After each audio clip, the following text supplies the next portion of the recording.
There is a woman you know who never posts. No selfies after the dinner. No photo from the trip she just took. No update when something good happened. In a world where women are expected to document everything and share it immediately, her silence reads as unusual. And in a culture that treats a woman's visibility as proof of her worth, the woman who refuses to participate in that economy is either deeply lost or deeply free. Most people assume she is insecure, that she does not post because she does not feel good enough to be seen. But psychology points in a completely different direction. The woman who has stepped back from the performance of social media is not operating from a lack. She is operating from a clarity that most women who are posting daily have not yet found.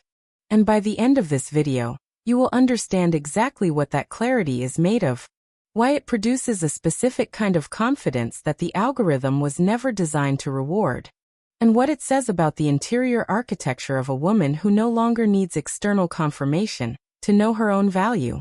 Stay with me until the end, because this is not a conversation about social media habits.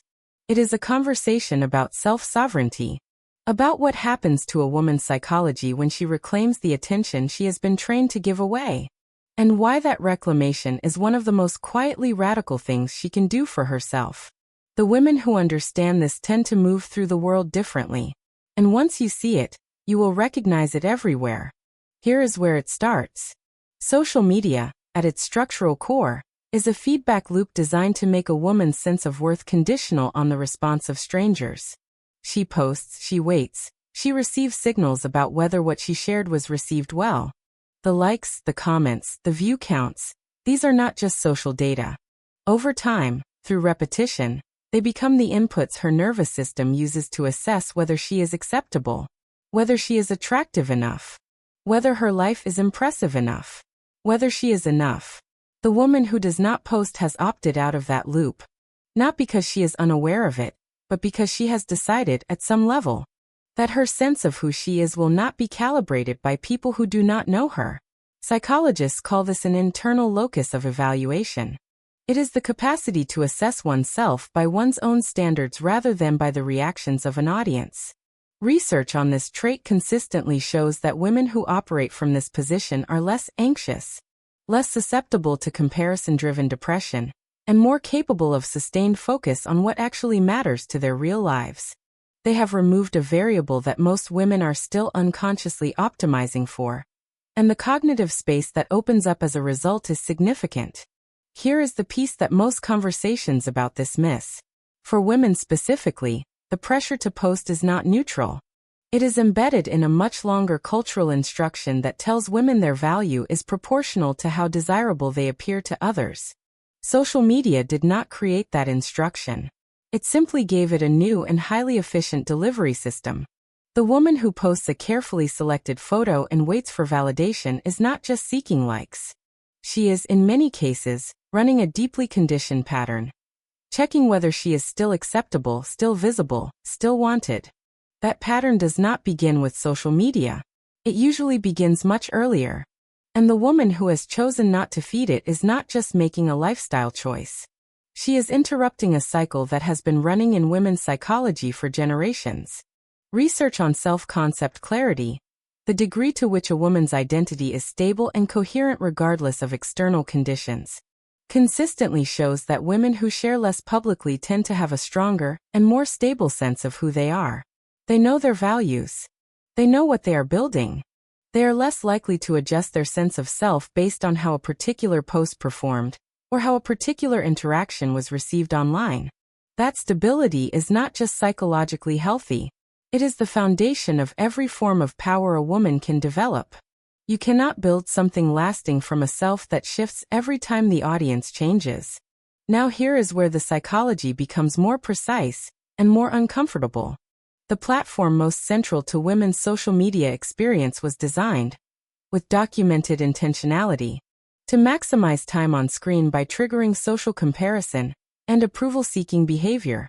Internal research from Meta showed that Instagram made body image issues worse for a significant percentage of teenage girls, and that the platform's leadership was aware of this and chose growth over intervention. This is not background context. It is the operating condition of the environment that millions of women are still voluntarily spending hours inside every day. The woman who does not post has, consciously or not, removed herself from that operating condition. She is not subject to the daily low-grade erosion of self-perception that comes from scrolling through curated presentations of other women's bodies, relationships, achievements, and aesthetics. She is not spending mental energy constructing a version of herself for public consumption, and then monitoring how it lands. She is simply living her life, and the psychological dividend of that is not small. Here is the part that explains how these women are perceived in the real world, and why it matters. A woman who is not building a public persona online is genuinely legible only through direct contact. She cannot be categorized before she enters a room. Her opinions are not already on record. Her appearance has not been pre-filtered through a series of chosen images. The people who know her actually know her, because there is no curated version standing between them and the real one. That quality, of being fully present and fully real without a performance preceding you, is rarer than it has ever been. And it creates a gravitational quality in real-world relationships that no follower count can replicate. In 2026, data on women's social media use shows that the gap between online presentation and lived psychological well-being is widening. Women who report the highest social media engagement also report the lowest satisfaction with their own appearance, their own relationships, and their own sense of progress. The correlation is not casual. The platform is not neutral. And the women who have made the deliberate choice to disengage are, in measurable terms, doing better in the categories that actually determine quality of life. Here is the honest layer that this conversation requires. Not every woman who stays off social media is doing it from strength. Some women have withdrawn because the gap between their curated self and their real self became too painful to manage. Some have left because they never felt visible enough and decided absence was less humiliating than inadequate performance. That is not freedom. That is avoidance. And it produces a different quality of silence than the kind this video is about. The woman operating from genuine self-sufficiency does not scroll through other women's profiles and feel the pull. She does not resist the urge to post with effort. She is simply occupied with things that are more real to her than how her life looks to someone who does not know her name. The woman using absence as protection still feels the pull. She is still subject to the comparison cycle. She has simply stopped feeding it publicly while continuing to run it privately. Knowing which one you are is the most important question this video can leave you with. Because only one of those women is actually building something that the approval of strangers cannot reach.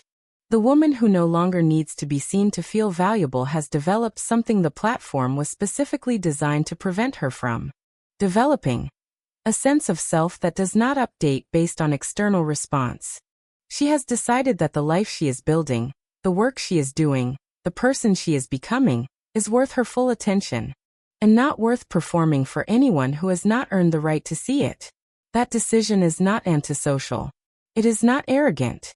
It is not evidence of insecurity dressed as independence.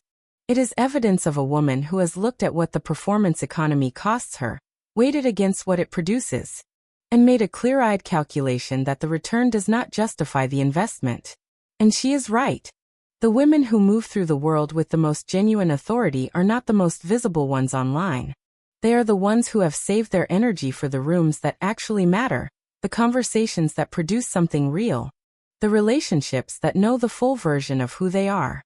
Their confidence does not flicker when a post underperforms, because their confidence was never stored there. You do not need to be seen by everyone to be known by the people who matter. You do not need an audience to justify your existence. And the woman who has already learned that, quietly without announcing it, is carrying a kind of freedom that most women are still paying a very high price not to have. If you are that woman, this video is simply confirming what you already know. If you are still deciding, this is what the research, the psychology, and the honest data are telling you. The quietest move is sometimes the most powerful one a woman can make.